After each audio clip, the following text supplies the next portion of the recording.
126వ కీర్తన మనకు నెరవేరదనుకున్నారా? మన నోటి నిండా నవ్వు ఇప్పుడు లేదు, ఎన్నో సంవత్సరాలుగా లేదు.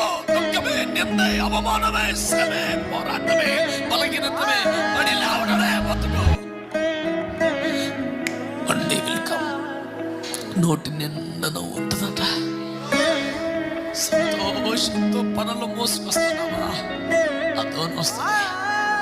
నీ భుజములు ఎందుకు బలంగా ఉండాలి తెలుసా? నువ్వు సంతోషంగా పనులు మోసుకుని రావాలి.